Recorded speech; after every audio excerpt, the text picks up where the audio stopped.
2015 itu bahkan selalu sampai tahun 2019 pun setiap tahun itu masuk dalam prolegnas prioritas. Penyusunan undang-undang ada dua tahap. Satu, tahap penyusunan, kedua tahap pembahasan, kan begitu. Nah, terus ketika penyusunan ini adalah DPR yang melakukan juga uji publik, public hearing dengan berbagai stakeholder yang menyangkut tentang pertambangan, baik di kampus, juga terhadap pelaku, terhadap pakar dan sebagainya. Ingat, ini sejak tahun 2018. Jadi bukan suddenly atau ujuk-ujuk atau tiba-tiba, tidak. Undang-Undang nomor 4 tahun 2009 itu beberapa pasal digugat di Mahkamah Konstitusi. Nah, itu juga harus jangan lupa. Lantas beberapa pasal adalah juga dinyatakan istilahnya kalah. Iya, betul. Maka dari itu juga yang mendorong bahwa secara keseluruhan lantas kalau ada beberapa pasal yang dianulir itu oleh Mahkamah Konstitusi, maka secara komprehensif memang harus ditinjau ulang. Undang-undang itu dirasa tidak adil. Bagaimana misalnya pengelolaan mekanisme perizinan dan sebagainya terhadap pengelolaan pertambangan kecil vis-a-vis atau dibandingkan dengan pengelolaan pertambangan besar. Mekanismenya prosesnya sama. Nah, sehingga ada ketidakadilan. Itu satu.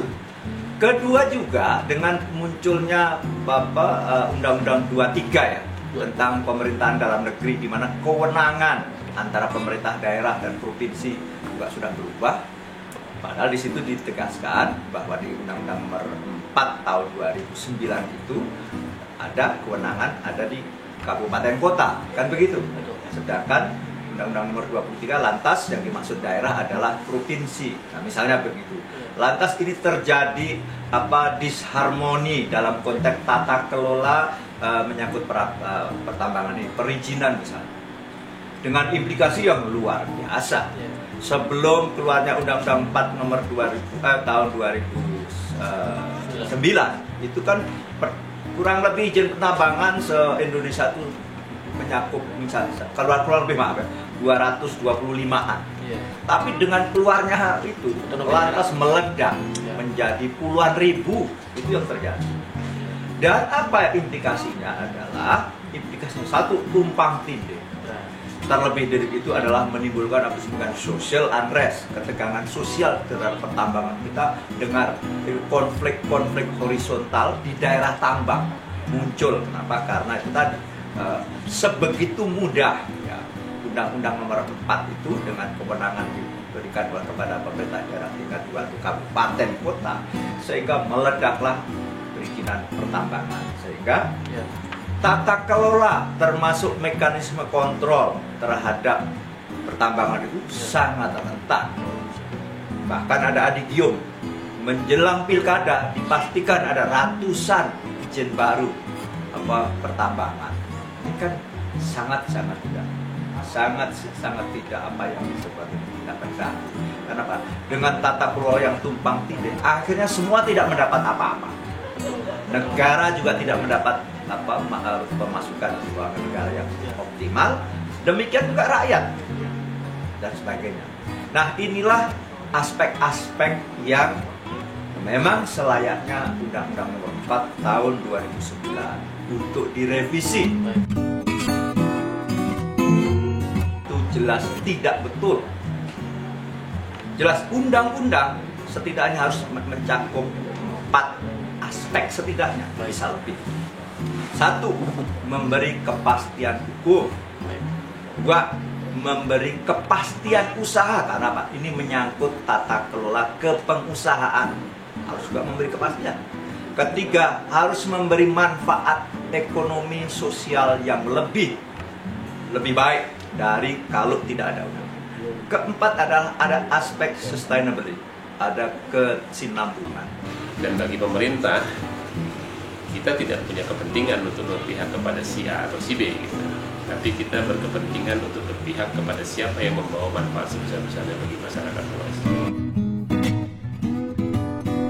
Secara normatif betul, kalau belum dibahas DIM-nya tidak boleh carry over. Tetapi sebetulnya kan kenapa tidak boleh? Karena akan menghindari pembahasan intent kan kalau carry over. Maka, nah ini Komisi 7, saya sebagai Ketua Komisi 7 melayangkan surat ke pimpinan DPR. Untuk apa? Untuk quote-unquote tidak setuju carry over. Kenapa? Agar tidak hilang hak konstitusi anggota DPR. Terlebih-lebih adalah anggota DPR yang baru. Tetapi apa? Sudah melalui proses. Seluruh fraksi menyatakan dalam rapat Bamus tetap carry over, tetapi diberi peluang untuk pembahasan. Nah, berarti apa? Karena dibahas kembali, maka kami menerima. Kenapa? Carry over semata-mata aspek administratif yang lain sudah terpenuhi. Misalnya apa? Misalnya surprise. Sudah muncul surprise. Sudah disusun DIM. Karena kalau tidak dari awal lagi, dari nol lagi, waduh panjang lagi. Nah, itu. Dan kita intensitas pembahasan, ada namanya public hearing, ada diskusi, kita lakukan. Saya menerima banyak sekali di meja di sini, ruang sini, dan kita melakukan seminar gimana, termasuk fraksi.